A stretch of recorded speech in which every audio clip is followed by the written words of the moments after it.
Everybody, in this video I'm going to explain how to graph a system of linear inequalities.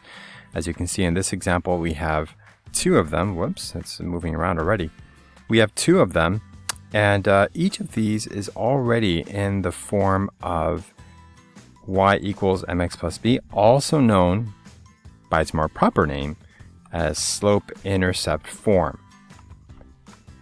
Slope-intercept form, as a quick reminder, this represents the slope, and this represents the y-intercept.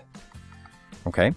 The y-intercept, by the way, is a place where you begin, which I think is a more fitting word since we have the letter b there. And the slope, as a quick reminder, is how you move from where you begin. And that, again, in my opinion, is a better fit since we have a letter m and not a letter s. So having those things in mind, let's go ahead and jump right into our graphing. When you graph a system of linear inequalities, you want to graph one inequality at a time, okay? Complete your graph and then draw the next one, and we'll see what happens. Okay, so for the first one, as you can see over here, I have a y-intercept of -1. So I'm going to first go to my y-intercept. Now be careful, there are two -1s here, one here and one here. You don't want to confuse them with each other. The y-intercept is specifically on the y-axis, which is the vertical number line. Once you have that in place, and this was where you began, right? So I'm going to write the word begin here. Once you put the point there, you then go over to your slope, which is over here. And one thing that you want to see is that this negative sign is sort of halfway between the 1 and the 2. I often get asked, what do you do with that negative? Do you give it to the 1 or do you give it to the 2? Do you give it to both? And the answer is, you can do either one except the very last one. So when you have a -1 over 2, that is like saying you have a -1, and I'll actually put it over here. You can write it as -1 over 2, or you can also write it as -1 over -2. The difference is in how you're going to move. And so I'll illustrate that for you using arrows. So your numerator always controls vertical movement. So that's your change in your y's. And I'll put that right here. That's your change in your y's, right? And so that would mean either going up or down. In this case, because your 1 is negative, you would have to go down. But in this case, you would end up going up. Your denominator always represents your horizontal movement or your change in x. Now, in the first scenario here, if your 2 is positive, you would then have to move to the right. However, in the second scenario, where the 2 is negative, you would end up moving to the left. And it's a two-step dance, okay? So you have to first apply what is in the numerator before you apply what is in the denominator, okay? Just like reading a fraction, you read what's at the top first before you move to the denominator. All right, so having said all that, let's go ahead and continue. So from -1, you would then move one step down. I'll do both of them so that you can see what happens. So I'll move one step down. I'm doing this one right now. Okay, so one step down and then 2 steps to the right puts me right over here. However, if I were to do the other one, which is 1 over -2, I would then have to move from the original y-intercept, okay? From the original y-intercept, which is our beginning point, I would then have to move one step up and then 2 steps to the left. 1, 2. Okay? So one step up, I'll clean that up and do it again. So one step up and then 1, 2 to the left. And that would mark my second location. So whatever way you go, you have to have points that are collinear. In other words, they have to be lined up because all these points will form the same line. They're part of the same family, okay? So now that we have that in place, I now have to consider the type of line I'm going to make. Now, because we're doing inequalities, the rule is simple. It goes according to this rule. So if you have greater or less than, you're going to have a broken line. And the reason for that is because you always have open points. And points make the line. So if you have open points, you have a broken line. If you have the inequalities with the equal component, then you're going to have a solid line. And the logic behind that is that every point is closed, it's included, and it's due to that equal part that you see over here. And so closed points or filled in points, solid points make solid lines. Okay, so with that logic, let's go ahead and draw the line. I notice over here I have a greater than sign, and so I know my line is going to be a broken line, as you see over there. So, being very careful to do this correctly, I'm going to use a ruler I have here. I'm going to draw my line like this. So, broken line, just like that. Okay, so I'll move this out of the way. Thank you. All right, put arrows at the end because lines are continuous to infinity in both directions. And although it seems like we're done, we actually are not. Inequalities have to do with multiple solutions, multiple possibilities, and not just one. Whereas an equal sign means exactly, an inequality means many. Okay, so we have to represent all the possibilities. And the best and easiest way to do this in Algebra 1 graphing is to shade. So again, as a rule, when you have, this is for shading,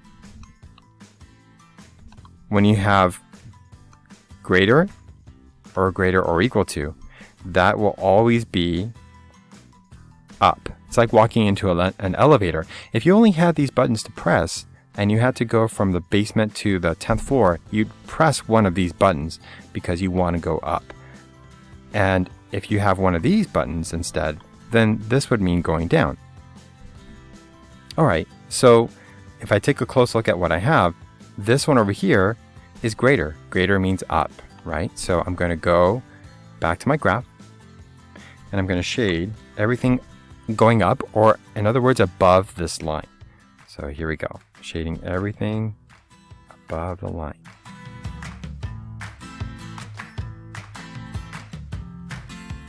All right, I'll do a quick job of that, and then the reason I want to take my time in doing this right is because you should see something pretty cool happen after I graph the second inequality. Just make sure I cover all this all the way down there. All right, looks pretty good. Oop, missed a spot. Okay, so this is the first graph. Okay, so everything in the yellow area represents possible input, output, or in other words, x and y numbers or values that would satisfy that inequality. In other words, any y value that you place in there would be greater than the outcome of placing your x value in there. Okay, so that takes care of that part. Now we have to go on to the second part, which is graphing the inequality below. So let's do that part. I'm going to switch back to, you know what, I'll pick another color here. Let's go with light brown here. So for this one, I start once again with the y-intercept. This is where you begin. Okay, so I'm going to start at +3. So +3, again, it's this +3. And oh man, you know, I should probably pick a better color. I just noticed that's not going to work too well. So I'll go back to blue. All right, so there's my blue, and there is my y-intercept. Now I'm going to use my slope. So my slope is -5/2. Once again, very quickly, you can rewrite this as either -5/2 or 5/2. And it doesn't matter because the only difference between them is the way you move from your original point. And just to illustrate this, for the first case, you would move down 5 and to the right twice, whereas in the second case, you would move up 5 and to the left 2 units. Now, you have to see the space you have to work with. Sometimes you won't be able to move according to the directions you choose. And here is an example of that. So that slope that I just circled says that I would have to move up 5 units from my beginning point, which is positive 3. Now, the problem with this is I don't have 5 units to move up. As you can see over here, I'm already at 3, and the space gets cut off at 5. If I were to move up, I'd have to guess where the units are beyond 5. And that's not a good idea if you're trying to go for accuracy. So rather than going up 5, I would have to then take option 1 and go down 5, which makes sense because I have plenty of space to do that. So I'm going to go down 5 units from 3, and 3 minus 5 is negative 2. So I'm going to end up over here. And then I'm going to go 2 units to the right. Okay, 2 units to the right. So once I hit negative 2, I'll go 2 units to the right, and that's going to put me right over here. Okay, so there and there. There are my 2 points. And now before making the line, I have to consider the type of inequality I'm going to, the type of line I'm going to have. And I can see, based on my inequality, that it's going to be a broken line. Once again, for this reason over here. Okay, a broken line made up of broken points. So, going back to my space, I'm going to activate my ruler. Wow, that's okay. Zoomed in a lot. Okay, there we go. So, being very careful here.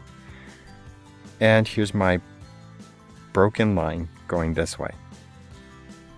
Get rid of that. Always add your arrows because lines are continuous forever.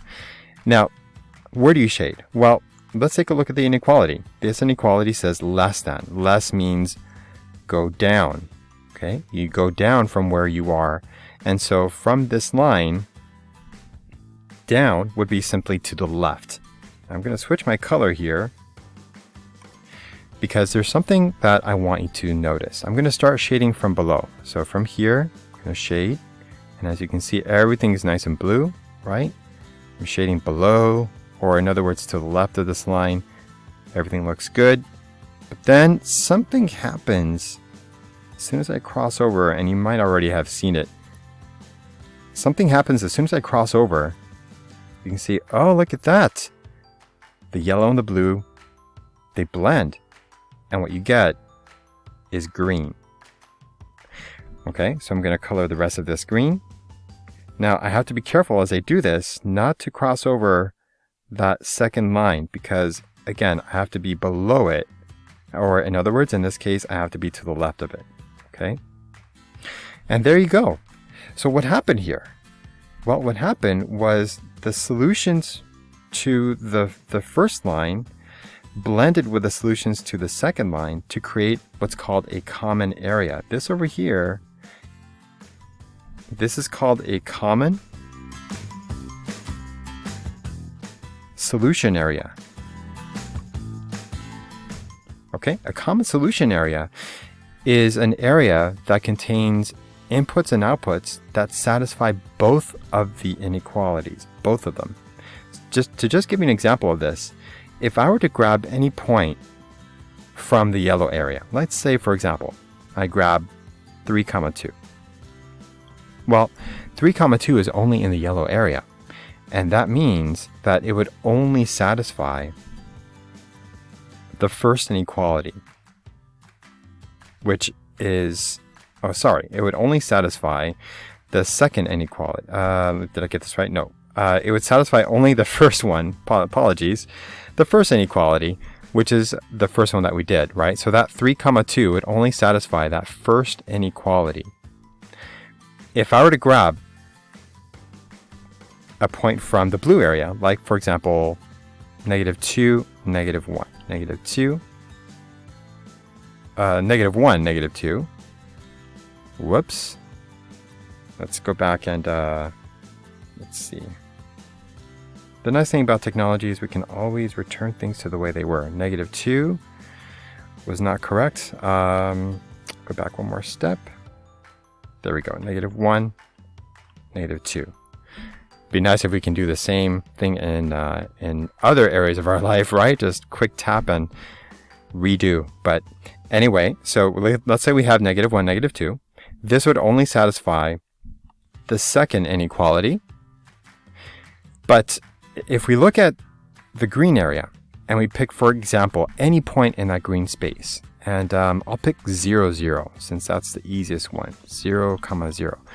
That one would satisfy both inequalities. And the reason is it's in that green area, and the green was created by a combination of the yellow and blue meshes coming together. So that's what you want. You want, in solving and graphing this, you want to find out where are all the answers that can satisfy not only one or the other, but both of them together. And that's why it's called a system, because it's more than just one linear inequality. So with that, we have actually answered the question and solved this. So if someone were to ask you, well, where are the answers to these two inequalities? You would say anywhere in this green zone. Anywhere in that zone is where you would find an answer. All right. I want to go ahead and do one final example with you. This one I'll go through a little faster, only because I went through the technicalities of the graphing part. So in this example here, the only difference between this one and the first one is that none of the inequalities are set up to be graphed right away. If you are someone who likes slope-intercept form, you might want to convert this into slope-intercept form. And once again, that would be in the following mode. It would be as y equals mx plus b, okay? But the equal sign would be an inequality in this case. So I need to convert the first one. So let's go ahead and do that first. This is going to require a little bit of algebra as far as solving goes, but it's really quite simple once you get down to it. So let's see, we have 5x plus y less or equal to -3. What I want to do here is isolate the y. So I'm going to subtract the 5x to both sides. So minus 5x minus 5x. I get y is less or equal to. The -5x goes first. And that is our inequality. Okay, just like that. For the second one, we have x minus y greater than -3. So if you want to solve this one to get slope-intercept form, you have, and I'll switch colors here just to make it easier to keep track. We have x minus y greater than -3. You would then subtract x to both sides. And then you would have -y greater than -x minus 3. Now, unfortunately, we're not done yet with this one. And the reason is because we have this negative here, which is really like a -1. And so we have to eliminate all coefficients of y. So to do this, all you have to do is divide by -1 and divide everything here by -1. Some people like to see it this way, but it's the same thing. So what you get after doing this is you get y, but because you divide everything by negative, the inequality does turn around, and then we have just positive x plus 3. Okay, so this is ready to be graphed, and this is ready to be graphed. So I'll start with the first one, the black one. All right, so my y-intercept, where is it? Well, my y-intercept is right over here, okay? Y-intercept. So at -3, we place a point, and here it is. Okay, then we use the slope. Well, what's the slope? It's -5, -5. -5 can be rewritten as a fraction because remember, slope is a two-step dance here, right? So for the -5, you might want to write it as -5 over 1, and then you know that you can go down 5 and write 1. But oh wait, I don't have space to go down 5, right? If I go down twice, I'm already at the end. So I need to rewrite the slope by simply bumping the negative to the denominator. And now this means go up 5 and go left 1. And that I definitely have space for. So 1, 2, 3, 4, 5, and 1 to the left. And this is my point. Okay, once I have my points, I can make my line. And in this case, look at that inequality. This inequality has an equal component. So that means my points are going to be solid. My line is going to be solid. And let's make a good line here. Solid blue line. And now I have to decide in which direction I'm going to shade. Well, this means, excuse me, this is less than or equal to. Less than means below. And in this case, below means to the left. So I'm going to shade everything going to the left of this line. First, I'll create the outline over here. And then I'll shade to the left.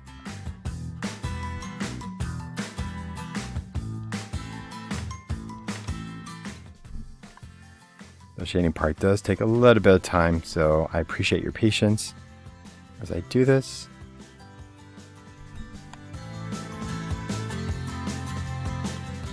All right. Cool. Looks really nice in color. Okay, so once this is done, you then go on to the next one. So my next inequality is this, the one below, the blue one. And just like before, I'm going to isolate the y-intercept first. And there it is. Okay, so this right here is where you begin. This is the y-intercept of that one. And my slope is right over here. And it looks like there's nothing there, but there's actually a 1 hiding out. You can write any number as a fraction. So this is simply 1 over 1, which means go up 1 and go right 1. So starting at 3, and then going up 1 and right 1. There's my second point. And again, I look at my inequality and I see, oh, look, there's no equal part to that. So what I need to do is break my line. All right. So a broken line all the way. Thank you, ruler. Get rid of this. Okay, so now that my line is in place, I can then go ahead and decide which way I need to shade. So according to this, you want to go to what you changed into, okay? So we ended up reversing the inequality. Whoops. We ended up reversing the inequality because we had to divide by a negative. And because we reversed it, we actually have to shade going down this time. So shading below this green line means going, whoops, switch to my highlighter there. There we go. So shading below. And as you can probably guess, as soon as I cross into that yellow space, it's going to change into green because that's a common area. Now, some teachers tell students that it's okay to just graph the common area. You don't have to graph the non-common areas. Personally, I think whatever your teacher says is what you should do.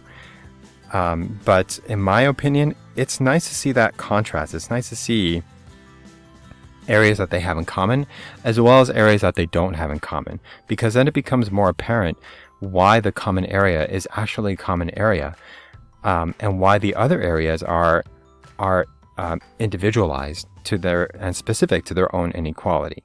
So now, just to illustrate, I have a common area right here. Common area right there, okay? Any point you pick in there, anything, will satisfy both of the inequalities. However, whatever you pick in the yellow area, so for example, if I pick a point right here, which would be -3 and 3, that would satisfy only the first inequality, this one. And if you pick a point in the blue area only, for example, 1, 0, that would satisfy only the second inequality.